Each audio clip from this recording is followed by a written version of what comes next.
They say you never really know someone until they're standing in front of your house, locking the gate with military precision while staring down the head of your homeowners association. Karen Thornberry didn't see it coming.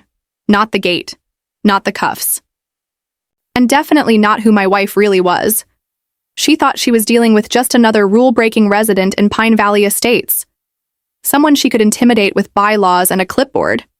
But what she didn't realize was that behind that quiet smile and those hazel eyes, Samantha Walsh wasn't just my wife.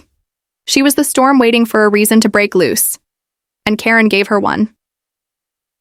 That Tuesday morning began like any other. Coffee on the porch, the scent of pine in the air, a code editor open on my laptop. We'd moved to Pine Valley for peace, to leave behind the corporate betrayal that nearly destroyed my career.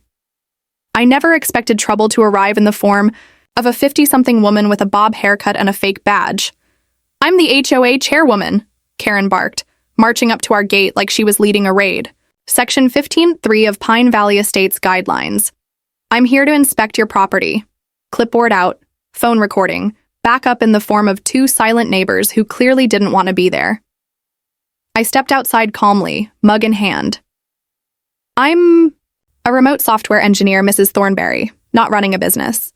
Just working from home." But she wasn't listening. Because people like Karen never really do. She wanted power. She wanted control. And she wanted to make an example out of us.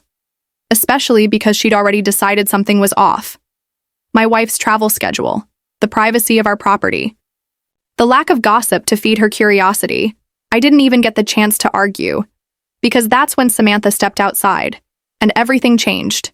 She moved like someone trained to disappear in a crowd or own the room with a single glance. Not a word at first. Just walked to the gate and clicked the lock with finality. Then stood, silent, between Karen and our home. The look in her eyes wasn't anger. It wasn't defiance. It was cold calculation. Like she was measuring Karen for a suit or a casket. "Ma'am," she said flatly, "I suggest you be very careful about your next actions." Karen puffed up. Threatened legal action. Started dialing code enforcement. Samantha said nothing. Just watched. And when Karen finally made her call, Samantha made one of her own. I didn't. Understand the words. Target acquired. Background sweep initiated. But I understood the tone. It was the same one you hear in movies. Right before the trap springs shut. 20 minutes later, code enforcement arrived. Officer Jackson. Mid-50s. Looked like he'd rather be anywhere else. Karen jumped in, accused us of running an illegal business, demanded he inspect our property. But Jackson didn't even make it past the gate before Samantha whispered something in his ear, and just like that, he changed. Posture straighter, voice lower, eyes sharp. Whatever she said, it carried weight. He turned to Karen and said there were no violations, that working from home was legal, that her concerns were unfounded. Karen's face went red, then purple. "You haven't even gone inside," she shrieked. But Jackson was already walking away. She was furious. But she didn't post online, didn't yell at neighbors, not this time. Instead, she sent a community-wide email, warning residents that we might be dangerous, that Samantha and I were uncooperative and evasive, that we could be hiding something. And she was right, just not the way she thought. That night, Samantha disappeared into her office, the one I'd always assumed was for security consulting. Light under the door, the sound of typing. She didn't come out for dinner, didn't say a word. The next morning, she was dressed like someone heading to court or a government briefing. Navy blazer, serious expression. "Ethan," she said, "we need to talk." What followed shattered every assumption I'd ever made about the woman I married. She opened a leather wallet and revealed a badge, a real one. U.S. Treasury Department. Financial Crimes Division. My wife, my Sunday morning pancake, sleepy documentary-watching wife, was a federal agent, and Pine Valley wasn't just our fresh start, it was her assignment. The HOA was under investigation for money laundering. Millions flowing through fake accounts and phony vendors. Our idyllic community. A laundromat for white-collar crime. She'd been embedded here for months, watching, waiting, gathering evidence. And Karen? Karen had no idea how close she'd come to becoming a scapegoat in the entire operation, because somewhere along the line, someone forged her signature, used her position, her pride, her obsession with order, to keep her busy while the real criminals hid in plain sight. Samantha showed me everything: documents, bank records, wire transfers, company names so bland they screamed fake. Then came the knock. Mrs. Chen, retired accountant, nervous, clutching a manila envelope. "I think you should see these," she whispered. More documents, more evidence. Her signature analysis confirmed it. Karen's name had been forged. "Multiple times, someone's been using her," Samantha muttered, scanning the papers. "And if we don't stop them, they'll make her the fall person for all of it." And that's when my phone buzzed, a text from Karen herself. "Mrs. Walsh. We need to talk. I think I've been wrong about you." Samantha read it, then looked at me with something between hope and warning. She's figured it out, and she's the key to blowing this whole thing wide open. But none of us knew what was waiting at the center of the storm, or that the person we needed to save might just become the one who saves us all.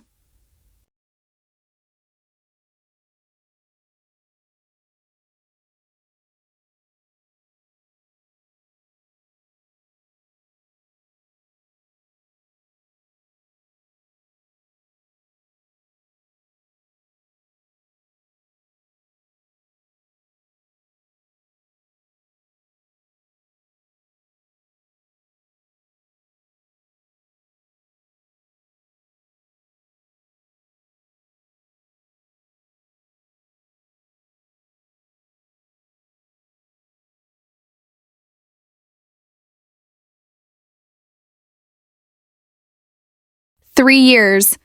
That's how long Karen Thornberry believed she was the protector of Pine Valley.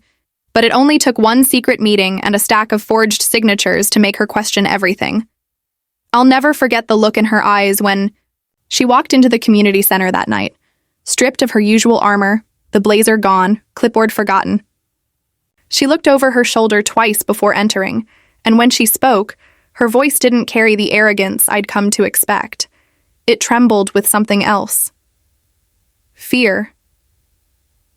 "I owe you both an apology," she said softly, her hands shaking as she placed a folder on the table. "For the past few years, I've been so focused on trash cans left out too long, lawns 2 inches too tall, and holiday lights left up past January. I thought I was protecting this community." She paused. Turns out I was a distraction. Inside the folder, itemized invoices, investment proposals, scanned emails, even contracts signed with what she now knew wasn't her own handwriting. "I didn't see it," she said, staring at the table.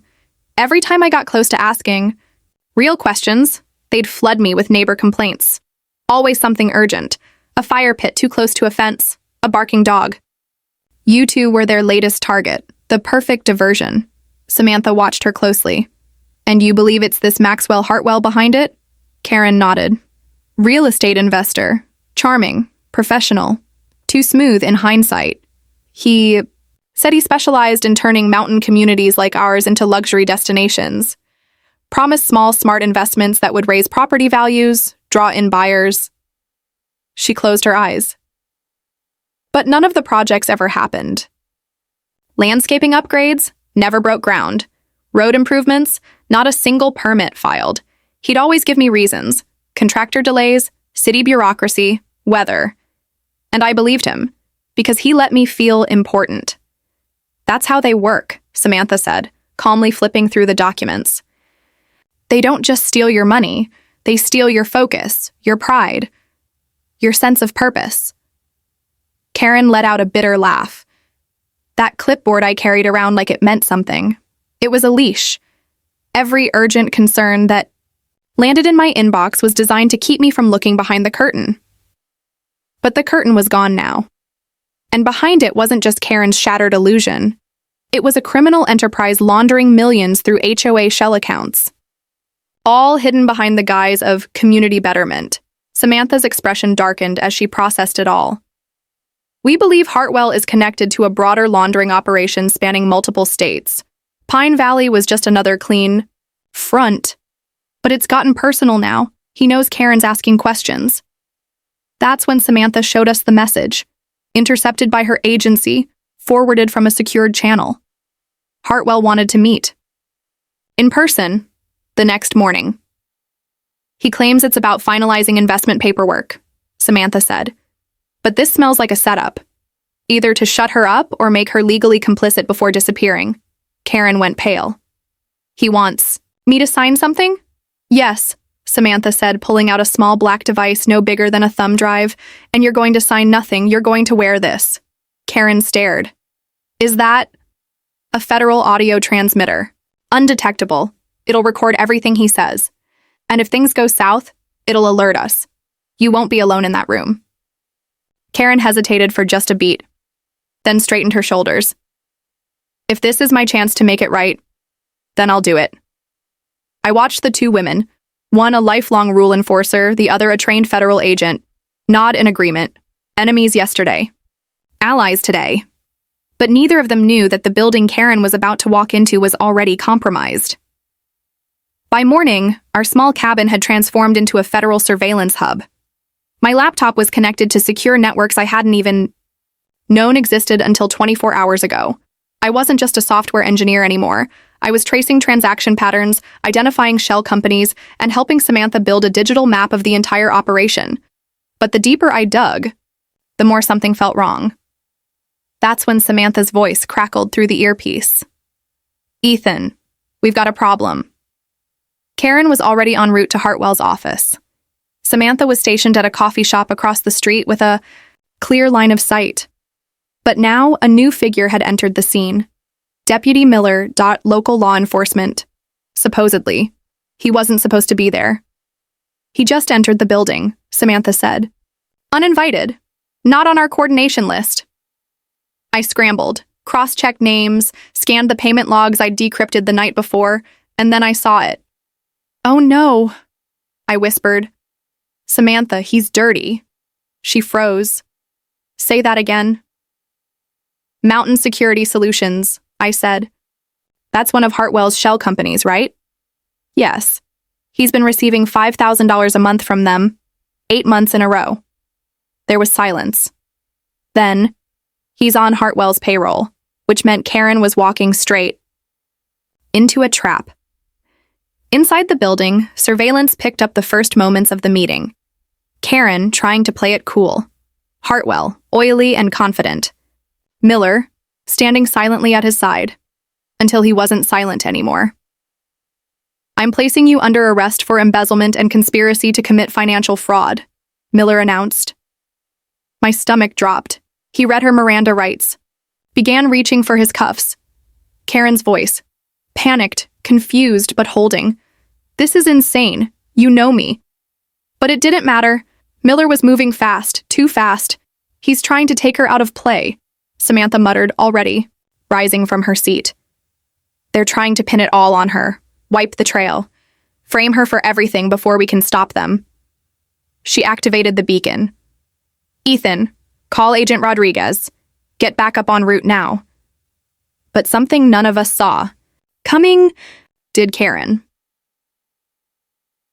As Miller stepped forward to restrain her, Karen reached calmly into her purse, not for keys or a phone, but for the same emergency device Samantha had given her the night before. She clicked it, held it up. This meeting is being monitored by federal agents, she said loudly, her voice cutting through the tension like a knife. You've just provided evidence of your own complicity, Deputy Miller. Hartwell spun toward her, furious. What the hell is that? But it was too late. You said this was under control, he barked at Miller, panic now rising in his voice. Miller froze, then took a step back, hand hovering over his weapon. Karen wasn't done. I may have been blind, she said, but I'm not stupid. I've been working with Agent Walsh for weeks. You're going down, all of you. Then came the knock. FBI agents flooded the lobby. SUVs blocked exits. The net closed. But Hartwell didn't surrender. He reached for a concealed pistol. The room erupted in chaos. Nobody move, he screamed, pointing the weapon directly at Karen. You think you can take me down? I built this. But she didn't flinch. You used me, she said, fire in her voice. Used my trust, my signature, my pride. She took one step forward.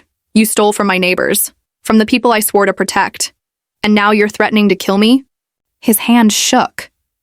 But in his rage, he didn't notice what Karen was doing. She'd gotten close enough to Miller. With one hand, she slipped something from his belt, his backup handcuffs, and in one practiced perfect motion, she slapped them onto Hartwell's wrist, the one holding the gun. What the? The weapon dropped. Agent Rodriguez kicked it away. Karen stepped back, breathing hard, her face pale but defiant. You're done, Maxwell. Miller tried to recover, stammering about protecting community interests, but even he knew it was over. That's when Karen turned to the room, the agents, the criminals, and us watching through the feed. This is what proper law enforcement looks like, she said. For real crimes, not mailbox paint color violations. And then, with all the grace of a woman who'd just walked through fire and come out steel, she pulled out her phone, called the Pine Valley Gazette, and announced her candidacy for county sheriff. No one laughed, not even Samantha. Because somehow, in the most unexpected way, Karen Thornberry had become the hero this town didn't know it needed.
Not all revolutions start with marches or megaphones.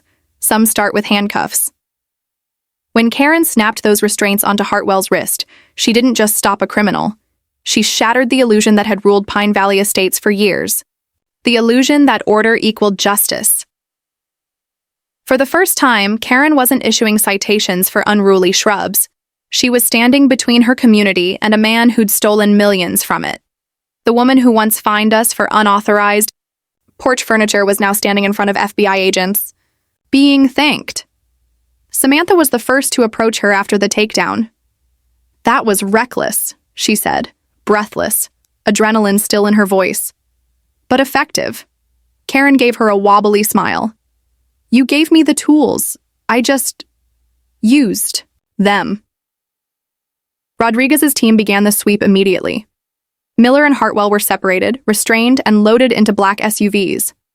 Hartwell's lawyer, Franklin Mitchell, was pale, stunned, and sweating profusely. He tried to argue loudly until Agent Rodriguez calmly handed him a folder thicker than a legal textbook. Evidence from 5 states, Rodriguez said, voice low and clear. Wire transfers, signed contracts, audio recordings, digital trails. Your client's empire is made of paper, and it's burning fast. Mitchell didn't say another word. Hartwell, on the other hand, wouldn't shut up. You people think this ends with me? You have no idea who you're dealing with.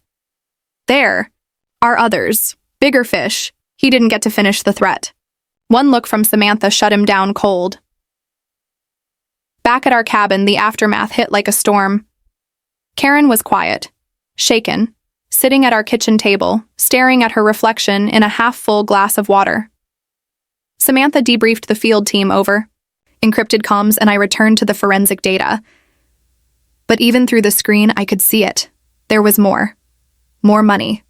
More names. More rot buried under the polite smiles and garden parties of our little neighborhood. That's when Karen spoke, her voice low and uncertain. Do you think I was part of it? The question sucked the air out of the room. Samantha stopped mid-sentence. What?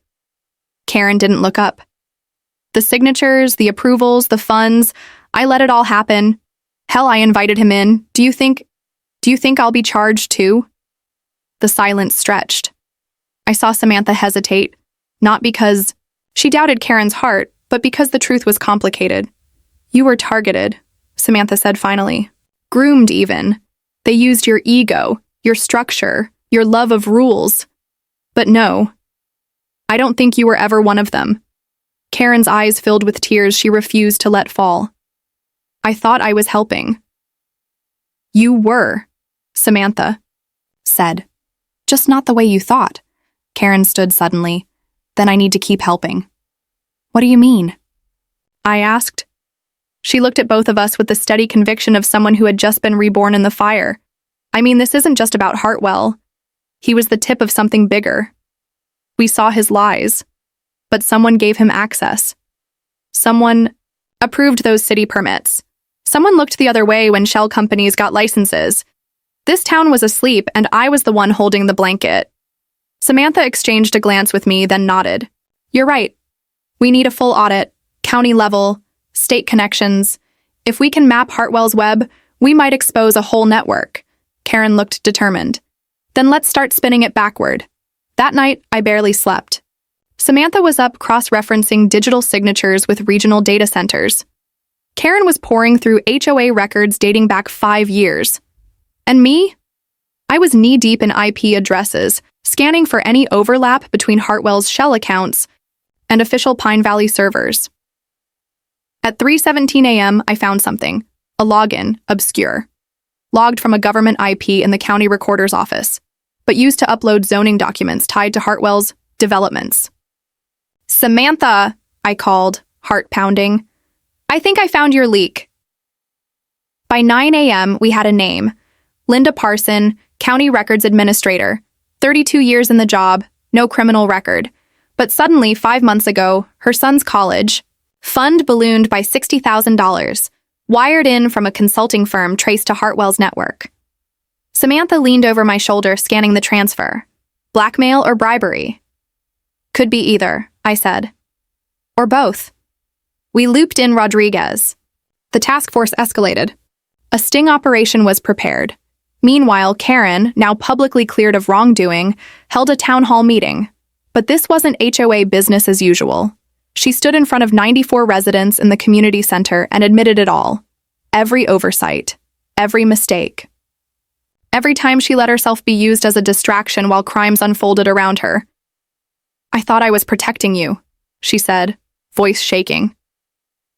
But I let my pride blind me. I was chasing fence height violations while real criminals were robbing us blind. I'm done with shame. I'm here for justice now. And Pine Valley stood up for her. They didn't boo. They didn't heckle. They applauded. They gave her a standing ovation because they saw it too. The truth in her eyes, the change in her voice. That night, Samantha got the call. Linda Parson had agreed to a deal. She'd cooperate, provide evidence of forged documents, altered zoning maps, and bribes going back over 2 years. And there was something else. A name. Someone higher. Someone coordinating multiple HOA-level scams across the region under the guise of private investment consulting. A former city council member, now a state developer, Robert Glenn. That name hit Samantha like a lightning strike. I've heard it before. He's been on the agency radar for years. Karen narrowed her eyes. Then let's put him under a spotlight. The next 72 hours blurred into controlled chaos. Rodriguez deployed a team to monitor Glenn's financials. Samantha coordinated with federal prosecutors to freeze suspicious accounts. I developed a pattern detection script that started mapping real-time transfers in and out of Glenn's assets. And Karen? Karen did the unthinkable. She resigned from the HOA, formally, publicly, and then announced her candidacy for county sheriff. Not just a joke this time, not a dramatic gesture, a serious campaign. People laughed when I said I wanted to lead, she told the Gazette reporter who came knocking. Now they know why I have to. Her first platform promise? A county-wide audit of all HOA-managed funds and full transparency on municipal contractors. By the time her campaign posters went up around town, Samantha had initiated an operation codenamed Winter Ledger, a statewide investigation, and Pine Valley was now ground zero. But just as momentum surged, a threat arrived, an envelope, no return address, hand-delivered to our cabin. Inside, photos of Karen, at the grocery store, on her morning walk. A zoomed-in image of her license plate. Note, you should have stayed in your lane. Samantha's hands clenched around the paper. They're watching her. Karen didn't flinch. Good, she said. Let them. But I could see the truth behind her eyes. She was scared. We all were. Because now, we weren't just chasing money. We were stepping on the throats of men who didn't just steal, they erased people who got too close. As night fell over Pine Valley, Samantha pulled the blinds and checked the security feeds for the 5th time. We're in it now, she whispered. I nodded. And Karen, standing by the window, arms folded, staring out into the darkness, said something I'll never forget. You know, I used to think fences made us safe, that boundaries and bylaws were enough to protect what matters. She turned toward us, fire in her voice, steel in her spine. I was wrong. It's people. It's truth. It's what you do when the rules are used against you. Outside, a car passed slowly, too slowly. The shadows thickened, and inside our little cabin, 3 unlikely allies prepared to expose a web of corruption that went far beyond HOA rules. We'd started with a locked gate. Now we were unlocking the kind of secrets people kill to protect.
The first time someone tries to intimidate you with shadows, you flinch.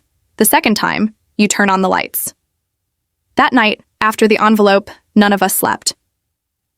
Karen stayed on our couch, refusing the guest room, said it made her feel safer, to be near the front window, to see everything. Samantha set up motion sensors around the perimeter.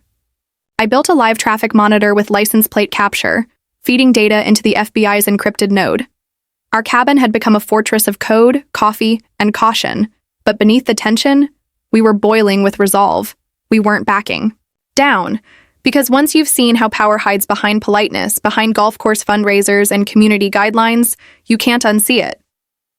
And once the people behind that power know you're not afraid anymore, they get desperate. By sunrise, Rodriguez's team had confirmed the origin of the threat, a former Pine Valley contractor with ties to Hartwell's shell company network. He'd been paid off to act as a courier, probably told it was just a warning delivery. The deeper they probed, the more they uncovered. Robert Glenn, the state developer Samantha had flagged, had constructed a maze of corporate fronts, each one laundering funds through community investments and HOA reserves across multiple counties. Pine Valley was just a test run. He was about to launch the same scheme statewide. The operation had a new code name, Pinnacle Fog, because no one sees the top when everything below is murky. Samantha was reassigned as lead investigator. Karen, now with formal protective detail from Rodriguez's agents, refused to disappear into safety. I let people like Glenn operate under my nose once, she said. Never again. And then the phone call came. From Glenn himself. He wanted to meet, privately. No law enforcement, no press. He's either arrogant, Samantha said, or he's stalling for time. Karen didn't blink. Let's hear what he has to say. The meeting was scheduled at a public park 3 towns over, neutral ground. Samantha wore a wire. Rodriguez's agents were hidden in plain sight. Dog walkers, joggers, vendors. I monitored the audio from a surveillance van nearby. Glenn arrived. Late, tall, tan, expensive suit. The kind of smile you don't earn, you lease. Karen, he said, extending a hand like nothing had happened. I was sorry to hear about your troubles, but I'm glad you're seeing the bigger picture now. Karen didn't take his hand. I see plenty, she replied. Like how you've been draining communities across this state with fake investment portfolios. Glenn chuckled, like they were discussing a poorly managed bake sale. Karen, you're a smart woman, but this... He gestured vaguely. This crusade you're on, it's bad for everyone, you included. He leaned closer. Drop out of the sheriff's race, take a vacation, and when you come back, you'll find a new position waiting for you. HOA Oversight Board. State level, full benefits, no elections required. Samantha's voice, barely audible, muttered into the mic. That's bribery, you smug son of a... Karen didn't flinch. And if I say no? Glenn's smile vanished. He pulled a single sheet of paper from his briefcase, held it out, a fabricated criminal complaint. Fraud allegations, signed statements, forged but scarily detailed. Karen didn't take the paper. Just looked him in the eyes and smiled. Are you done?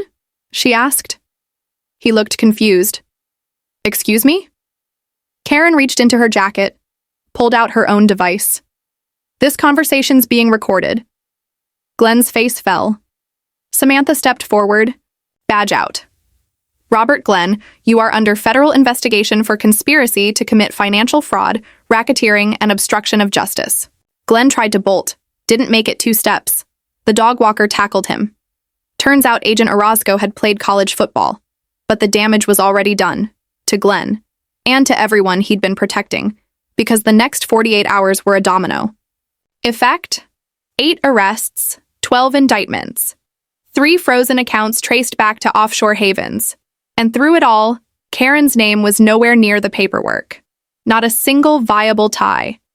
The same clipboard that once made neighbors roll their eyes had become the symbol of someone who'd seen everything and decided to burn the whole illusion to the ground. But even as we celebrated the takedown, Samantha couldn't shake the feeling. Something's missing, she said late one night. We've got the money men, the contractors, the forgers. But who was watching the watchers? What do you mean? I asked. She turned the screen toward me. It's too clean. Someone tipped off Glenn that the feds were closing in. He knew Karen was wired. He knew I'd be there. He was testing the waters. Which means there's someone inside the bureau, or close to it. That's when we both heard the noise. Outside. Karen was asleep. We rushed to the front window. Nothing. Then Samantha opened the door and saw it. Another envelope. But this time, no pictures, just a single word written on thick off-white paper. Stop. Inside a flash drive, Samantha plugged it in using an air-gapped laptop, surveillance footage. Audio clips from inside a federal office. Someone had access. Someone was leaking. A mole. Rodriguez was notified instantly. Internal security was launched. But trust inside the task force evaporated overnight. Everyone became a suspect. Samantha had to suspend 2 field agents. Karen's protective detail was changed without warning, and through it all, my wife didn't waver. We're close, she said, scrolling through metadata. This is the death rattle of a dying empire. Karen once again was in the crosshairs. She was the face of the movement, the rallying cry, the sheriff candidate, the threat they couldn't silence, and the voice people were beginning to believe in. By now, her approval ratings were through the roof. A new slogan started circulating on yard signs, buttons, even bumper stickers. Thornberry doesn't blink, but the threats intensified. A smear campaign, fake criminal charges, news reports calling her a rogue operative. Even my name surfaced in a bogus whistleblower complaint. Looks like they're going after everyone close to you, I told her. Karen didn't flinch. Then we're on the right track. The final twist came during what should have been a routine deposition. A man walked in. Early 60s, quiet, dressed like an accountant, sat down across from Samantha, and dropped a bombshell. I was Glenn's auditor, he said. I didn't know everything, but I knew enough, and I'm done hiding. He handed over a notebook. Inside, names, transfer routes, offshore account passwords, meeting logs. But more than that, he gave us the name of the leak, a former FBI analyst. Now, working as a private contractor for a state political advisory firm, a man named Grant Ledbetter. Samantha's jaw clenched. I know that name. He'd been part of a task force years ago, disgraced, forced out quietly, but apparently not gone. He'd built a consultancy that advised candidates, optimized municipal budgets, and funneled contracts through Glenn's network. Karen leaned in. Where is he now? Reno, the man replied. But he moves a lot, gets paid in crypto, lives like a ghost. Samantha didn't hesitate. We find him, we expose him, we end this. And I realized the mission had changed again. It wasn't just about Pine Valley, or even California. It was about the system, how power protects itself, and how three unlikely people, a federal agent, a disgraced engineer, and a former HOA chairwoman, had become its biggest threat. That night, Karen stood on our porch, staring at the stars, the weight of a nation's worth of corruption settling on her shoulders. You know, she said, I used to think leadership meant control, rules, boundaries. She turned to us, but now I know. It means standing in the crosshairs and not backing down. A car drove by, slowed, then kept going. Samantha watched it, her hand on her sidearm. We're close, she whispered. Too close for them to hide. I looked at Karen. You still want to be sheriff? She smiled. I already am.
Fear is loud when it whispers from inside your own team.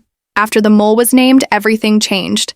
The FBI task force that had once been a wall around us was now Swiss cheese. Rodriguez trusted Samantha. That was never in question. But the chain between her and DC had cracks, and those cracks had names and titles, and connections to men like Robert Glenn and Grant Ledbetter. Grant. That name echoed like a sliver of bad code in Samantha's mind. She knew it. From another life. He was sharp, she said quietly, staring at a photo of him in younger days. Too sharp, never liked rules, always had a workaround. They pushed him out for a reason, but I never thought, not this. Karen sat beside her, calm, still. But her eyes were alert, like the storm inside had become her new default. What's the plan? We go to Reno, Samantha said. Find him. Quietly. Karen nodded. Then I'm coming. You can't. You're not my handler, Karen said evenly. And this isn't your operation anymore. It's ours. And just like that, it was decided. Rodriguez approved the travel on paper, but made it clear this wasn't sanctioned. If something went sideways in Nevada, there would be no cavalry. You're on your own, he said, pressing a burner phone into Samantha's palm. You get what you need. But if he's who we think he is, he's been expecting this. So watch your six. We packed that night. Not just clothes and gear, but history. Samantha carried encrypted drives and a list of shell corporations that all traced back to Ledbetter's advisory firm, clean-sounding names like Strategic Municipal Services and Better West Infrastructure. Each one linked to an HOA fund or city grant that vanished after approval. I brought laptops, software, and a deep itch to finish what they started when they destroyed my career. Karen? She packed only a notebook, a leather case containing evidence. The FBI hadn't processed yet, and a pair of handcuffs. Old habits, she said with a small smile. We drove through the night, taking back roads, avoiding major routes. Samantha said we couldn't risk digital footprints. The mole may have been outside the FBI, but he had contacts inside it. The fewer signals we sent, the better. By morning, we were in Reno. Bleak clouds hung low, strip malls and casinos crouched, beneath them like tired gatekeepers to a city that forgot how to sleep. We parked a block from the address, an office above a pawn shop. No signage, no receptionist, but the camera on the hallway ceiling blinked once as we passed, the only sign someone was watching. He's here, Samantha whispered. We took the stairs, 3rd floor, door 317. Karen stepped forward and knocked, and somehow I knew. She wasn't just here for justice, she wanted truth. Ledbetter opened the door and froze, not at Samantha's badge, not at me with the laptop bag, but at Karen. You, he said. The clipboard queen. Surprised? Karen asked. He laughed. Honestly? No, you're exactly the type they'd use. Civilians don't break as easily. You'd know all about breaking people, Samantha said, stepping inside. You've been doing it your entire career. Ledbetter didn't deny it. Just closed the door. His office was spare. Just a desk, 2 monitors, and a single filing cabinet. But the air felt heavier than concrete. You're here for Glenn, he said, motioning toward the empty chairs. But I assume by now you know Glenn was never the head. He was just the cash flow guy. The real operation? It lives in policies, in budget notes, in the $10,000 difference between a public contract and a private consultation.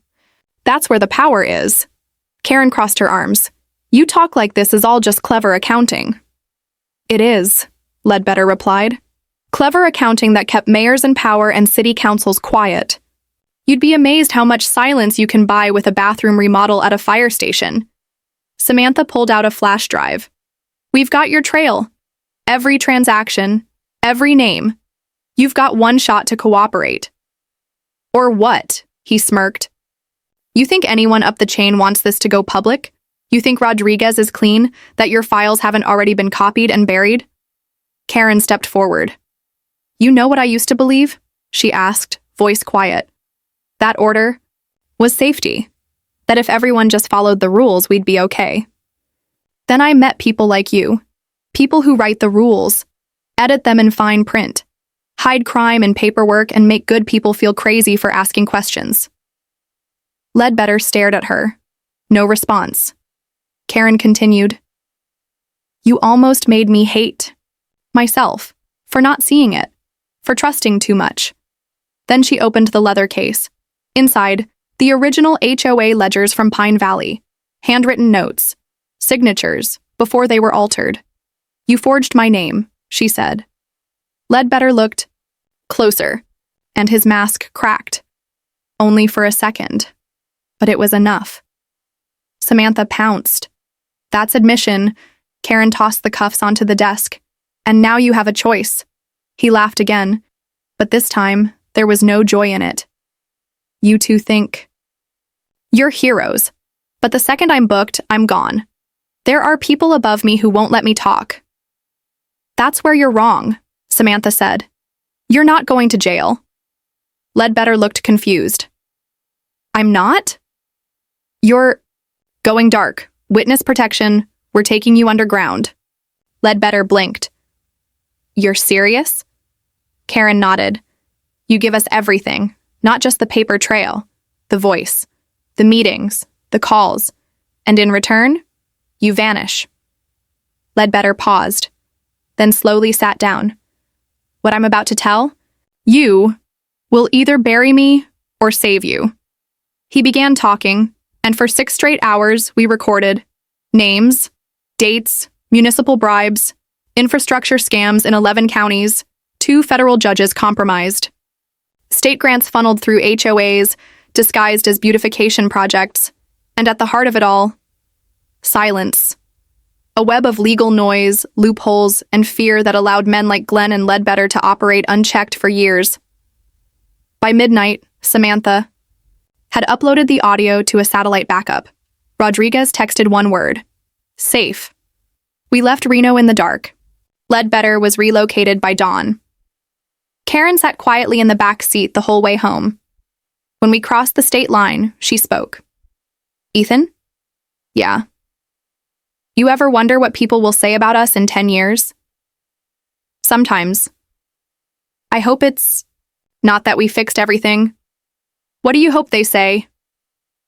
That we lit the fire. And I knew then this wasn't just about one HOA, or one town, or one election. This was a blueprint, a message, that every clipboard Karen ever carried was now a badge, that every software line I'd ever written was now a weapon, that every quiet, secret job Samantha ever took had led her right here, to the front lines. By the time we got home, the media had caught wind of the Reno meeting.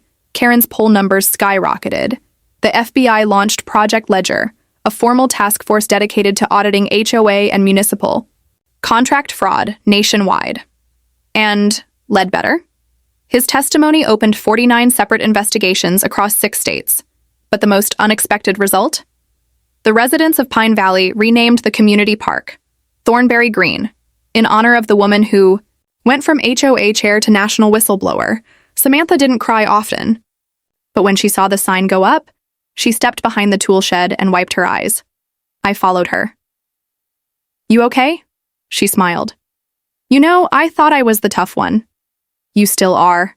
She looked at me, eyes soft, but I never arrested. A man with his own handcuffs while getting framed for HOA fraud.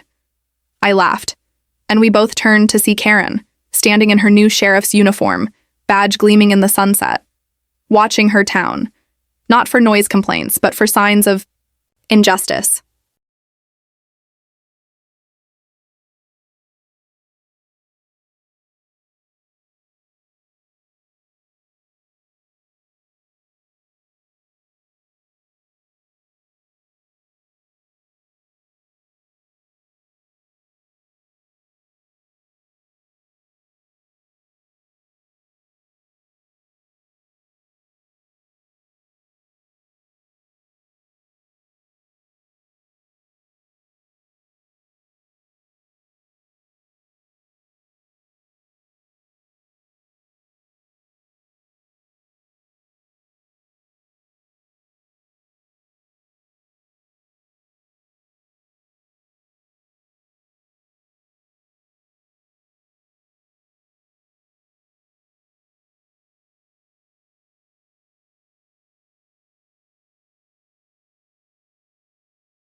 They thought the fire would burn out after Reno.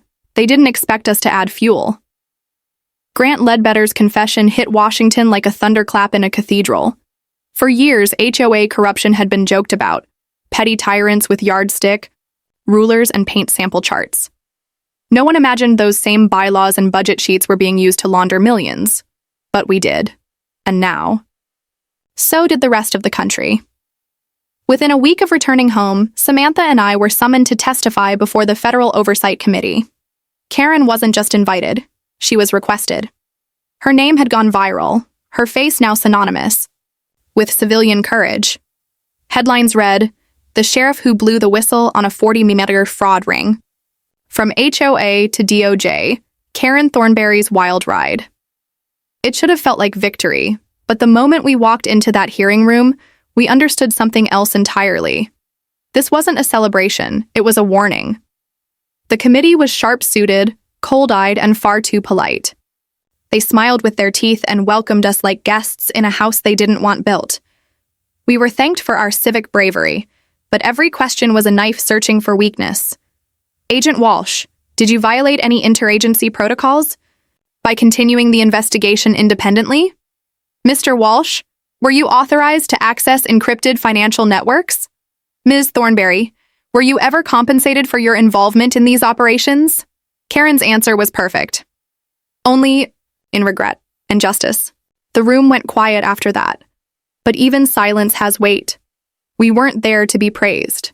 We were there to be discredited or contained, because truth is messy, and nobody in power likes messy.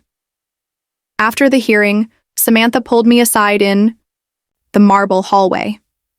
"They're scared," she said. "Not of what we found, of what we proved." I nodded. "That regular people can break the machine." Karen caught up to us, her expression unreadable. "They'll never say it out loud," she whispered. "But they hate that I'm not a lawyer or an agent or a politician. They hate that I'm just me." Samantha smiled. "That's exactly why you won." But winning came with consequences. 2 days later, Samantha received a reassignment notice, quietly slipped into her agency file. Promotion on paper, relocation in reality. Washington, full-time, no exceptions. "They want me off the board," she said, holding the letter like it was a resignation to her life. "What are you going to do?" I asked. She didn't answer right away. That night, Karen called an emergency meeting, not HOA, not official, just us, and one other person, Rodriguez. He showed up at the cabin looking older than usual. His eyes were bloodshot, and his voice was low. "I'm being pushed out," he said without ceremony, quietly. "Early retirement. I've been told to refocus my energies." Karen poured him a coffee. "No sugar, no cream." "They're gutting the task force," he continued. "They'll leave just enough for appearances, but Ledbetter's testimony opened too many doors. Someone upstairs doesn't want them walked through." We sat in silence. Then Rodriguez said something that changed everything. "But they didn't. Take the records." He pulled out a hard drive. Heavy. Industrial casing. "This is everything. All of it. Names, signatures, call logs, city contracts. I made backups before the sweep. I want you to have it." Samantha stared at him. "You know what this means." "I do," he said. "It means I won't be working in law enforcement anymore." Karen took the drive. Her hands didn't even shake. Then we finish it ourselves. That weekend, Samantha made a decision. She resigned from the agency, voluntarily, publicly. A personal letter posted to a small government watchdog blog, but it spread like wildfire. Her closing line became a quote that would be printed on protest signs. "Sometimes justice lives outside the badge." And with that, we were free and fully on our own. So we did the unthinkable. We went public. Karen held a press conference in front of the Pine Valley Courthouse, the same building where months ago she'd threatened to fine a neighbor for an unauthorized trellis. This time, she held a flash drive, not a citation. "This is not just about Pine Valley," she said. "It's about the systems that use community rules as cover for criminal enterprise. If they won't investigate themselves, then we will." She launched an open-source initiative that same day, Project Porchlight. A database, a digital archive, a network for whistleblowers, HOA members, local journalists, anyone who'd ever been silenced by red tape or legal threats. We uploaded every record from Rodriguez's drive, every document we'd collected, every confession. The site crashed within 6 hours. By day 3, it had over 4 million views, but then came the death threats. One to Samantha's old agency email, one to my phone, and one taped to Karen's office door. "You're making dangerous friends and worse enemies." We installed cameras, hired off-duty agents as security. Samantha kept a gun near the bed. I stopped walking outside alone after 10 p.m., but we didn't stop. Because now, we weren't just exposing crimes. We were sparking something. Other communities started submitting their own data, fake invoices, ghost contractors, election manipulation, inside HOA boards. A retired mailman in Florida revealed a $2.3 million fraud scheme hidden inside landscaping budgets. A nurse in Colorado exposed a shell company funneling school maintenance funds to a developer's private bank. And every story started to look like ours. That's when the media came back. Only this time, they weren't mocking Karen's campaign. They were asking to interview her on primetime. She turned them all down, except one. Local news, Channel 12, the same station, that once ran a segment on her unusual HOA enforcement enthusiasm. She sat down with them on a folding chair. No lights, no makeup, just truth. And the woman who once fined someone for too many gnomes in their yard told the country how she'd helped dismantle a white-collar crime syndicate. They called it one of the most authentic interviews ever broadcast. And it ended with one sentence. My name is Karen Thornberry, and I believe in rules, as long as they apply to everyone. By the end of the month, she won the sheriff's election with 84% of the vote, a national record. She didn't hold a parade. She held a training seminar. Topic: How to spot a financial predator in your own community. She made it free. Every seat filled. Meanwhile, Samantha was invited to speak at a cybersecurity conference. She turned it down. I'm not done here, she said. There's more. She was right. Because on a Tuesday morning, a quiet, beautiful, pine-scented morning, Karen got a call from the state attorney general's office, a quiet voice, very careful words. We'd like to meet, privately. Karen looked at us across the kitchen table. They're scared, Samantha nodded. They should be. I smiled. Let's give them a reason to be. And so we planned the next chapter. Not just exposure, reform.laws, oversight, federal standards for HOA financial audits, a national reporting database for community corruption. Karen joked that she was going to end up in Congress by accident. Samantha said she should aim higher. And me? I just felt lucky to be part of it. To watch people discover their purpose in the ashes of everything they once believed. I used to think code was my only power. Turns out the real power comes from standing beside people who won't shut up, even when every system tells them to sit down.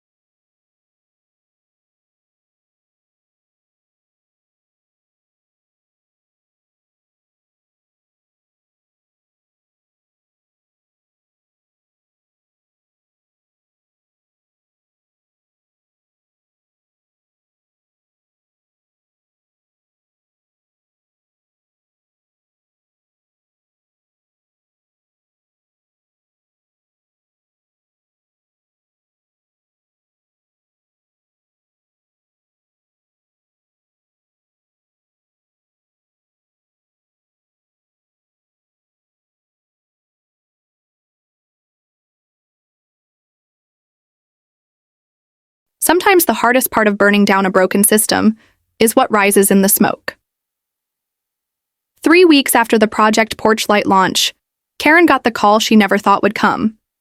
The state attorney general's office, the same office that once ignored her HOA complaints, now wanted her input on a legislative reform bill, not a press appearance, not a soundbite, an invitation to the Capitol. Closed-door session, committee level, 6 lawmakers, no cameras. Control the language, Samantha warned, reviewing the invite. That's how they bury the good parts and highlight the loopholes. Karen nodded, memorizing every line like it was a confession. They want to say they listened, she said. But they're hoping I'll be easy to silence, that I'll be flattered.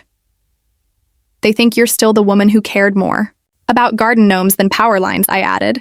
Karen didn't even smile. I'm not. We drove to Sacramento the next morning.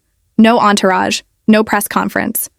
Just 3 people in a rented SUV and a flash drive containing the entire working draft of the Project Porchlight legislation. When we reached the state building, the atmosphere shifted. The marble walls, the echoing halls, the security badges. This wasn't Pine Valley. This was where policy pretended to be progress. A legislative aide met us at the elevator. Too cheerful, too eager. She kept calling Karen ma'am and Samantha agent, even though Samantha had left the badge behind. We're so honored to have you, she said, ushering us down a hallway lined with portraits of men who looked like they'd never had to defend their own backyard. This meeting is a formality. You've done incredible work, and the committee is eager to recognize that.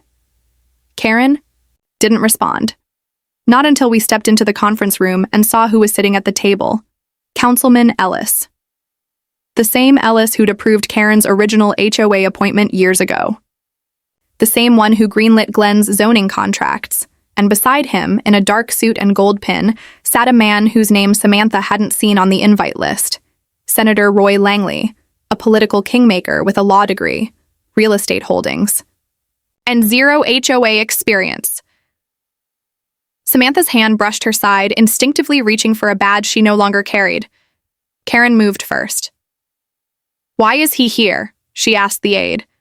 Langley stood and extended his hand. "Ms. Thornberry, I've followed your work closely. I believe it's time we fix this mess." Karen ignored the handshake. "You mean the mess you helped build?" Langley chuckled like a man who'd already chosen the ending. "Let's keep things civil." Karen's voice didn't rise. It didn't shake, but it cut through the room like steel through silk. Civility is what let men like Robert Glenn buy city influence. Civility is how fraud got filed under community beautification. I didn't come here for civility. I came here for change. The room fell still. Langley adjusted his cufflinks. "Then let's discuss terms." The committee had a draft. Real one. But it wasn't what we submitted. It was thinner. Toothless. It removed mandatory audits, replaced independent oversight with community review panels, and left enforcement entirely in the hands of local HOAs. This version empowers local voices, Ellis said smoothly. It trusts homeowners to hold their own boards accountable. Karen stared down at the paper. This version is a fig leaf. Langley leaned in. You've stirred up a movement. No one's denying that. But real reform, real politics, is about compromise. Compromise, Karen repeated. That's what they called it when Glenn moved $2.7 million through HOA vendor contracts. She stood. We didn't fight this hard to pass something pretty. Langley's tone sharpened. Then let me be blunt. We're trying to give you a win, Karen, a public one. We pass this, you take a victory lap. Maybe write a book. Tour the country. Karen didn't move. Samantha stepped closer. And if she says no? Langley didn't blink. Then the headlines shift. The narrative pivots. Maybe people start asking about your husband's sudden tech access, about federal procedures that weren't followed, about whistleblowers who used personal surveillance equipment without warrants. He smiled. Karen gets to be a hero. Or a liability. I opened my mouth to respond, but Karen beat me to it. You want a deal? Langley paused. Karen picked up the watered-down bill, walked to the end of the table, and calmly fed it into the shredder beside the secretary's desk. It purred to life. The room watched in stunned silence as white curls of legislative compromise fell like confetti. She turned back to them. Here's my deal. You pass the original bill, the one that mandates third-party audits, establishes a whistleblower fund, and strips enforcement authority from unregulated HOAs. Or I take every piece of evidence I've collected to the press, the people, and every homeowner who's ever been harassed by a petty dictator with a clipboard. She looked directly at Langley. And if you think the country won't rally behind that, then you haven't been paying attention. Langley stood. Slowly, his eyes were cold, but behind the veneer, we saw it. He blinked. Karen turned and walked out without another word. We followed. The elevator ride down was silent, but not empty. It hummed with something dangerous. Hope. That evening, the call came from the governor's office. The original project. Porchlight Bill was being introduced on the Senate floor, with Karen Thornberry named as honorary sponsor. It passed the following week with a margin no one expected. Unanimous. The day it was signed into law, Karen didn't pose for photos. She held a town hall in Pine Valley. Same folding chairs, same coffee urn, same notepad she'd used the first day she started digging through the HOA's financials. I'm not here to celebrate, she said. I'm here to remind you, this wasn't about revenge, it was about responsibility. And it doesn't end with a bill. It begins there. She paused. Your power doesn't come from a badge, a gavel, or a bylaw. It comes from knowing the rules and refusing to let people twist them against you. That night, Samantha received a call from the Department of Justice. They wanted her back, leading a new national initiative. Karen asked her if she would take it. Samantha smiled. Only if I can stay based here. And me? I rebuilt my career. Not as a tech consultant, but as the lead architect for a federal tool now used by dozens of cities to trace community-level fraud in real time. I named it ThornTrace.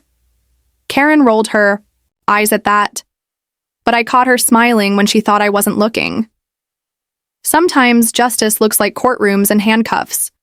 Sometimes it looks like spreadsheets and open source code. But sometimes it just looks like a woman standing in a cheap blouse and old boots, daring the powerful to lie to her face and walking out when they do.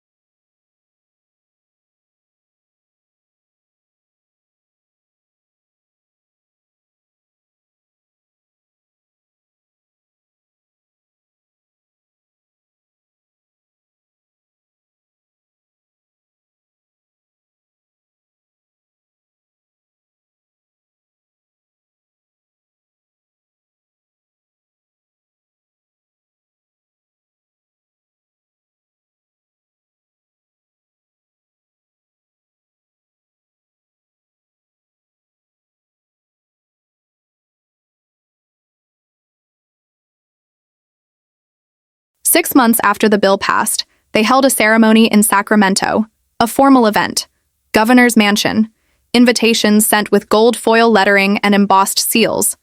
They called it the Civic Resilience Awards, a fancy title for what was, in truth, political atonement. Karen didn't want to go.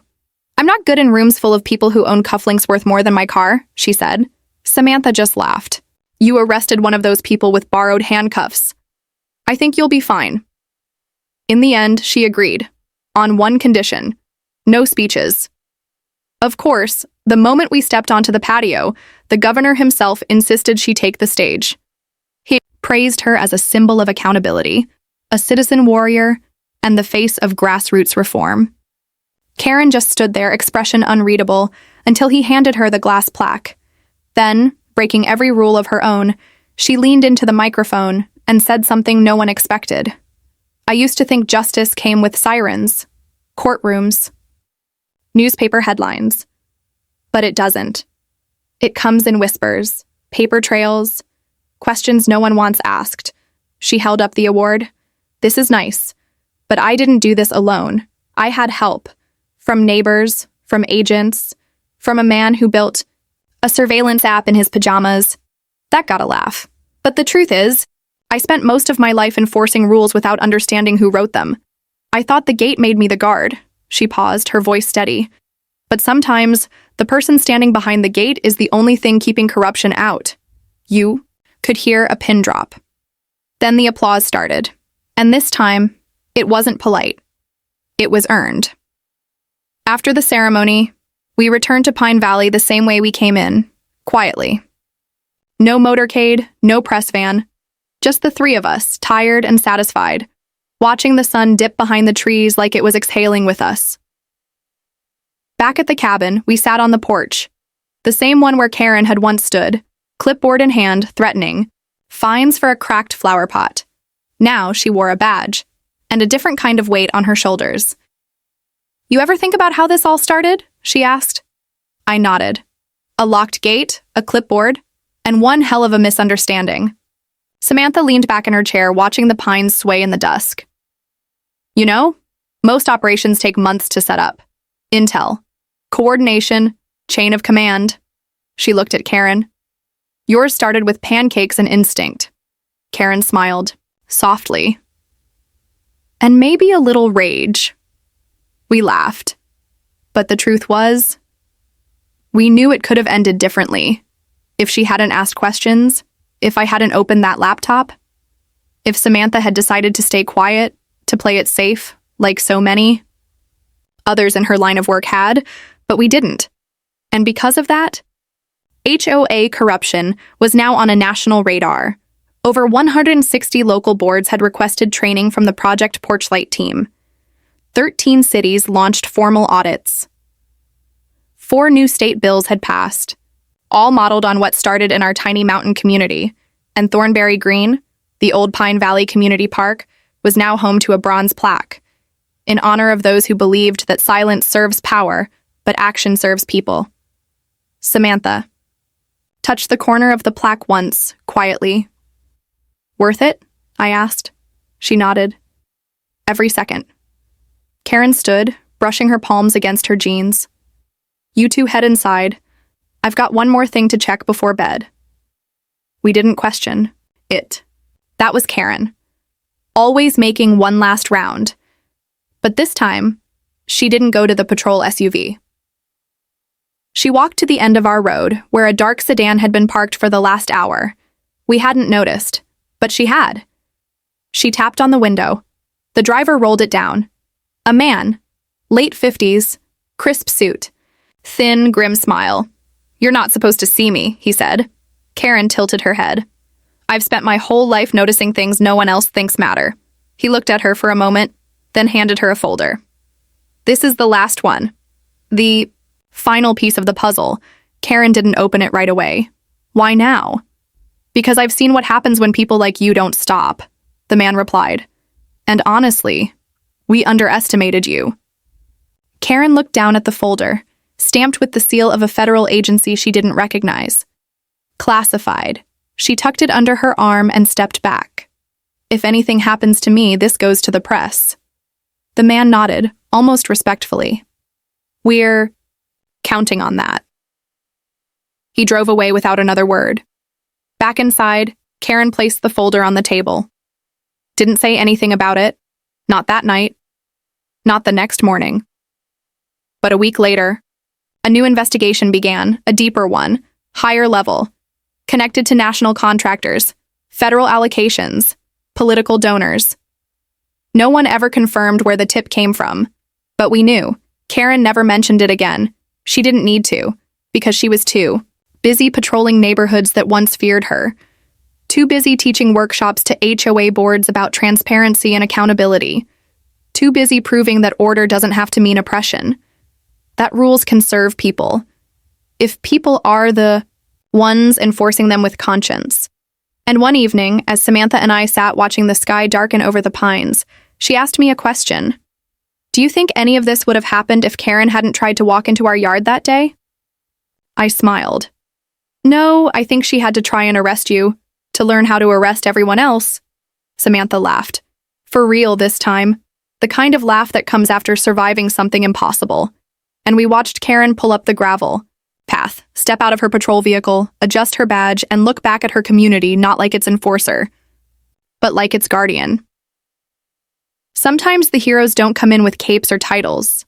Sometimes they come with clipboards, with mistakes, with pasts they're not proud of, and futures they refuse to leave broken.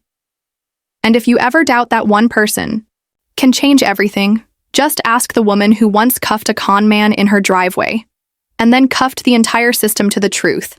This is Pine Valley, where a gate got locked and the world opened up.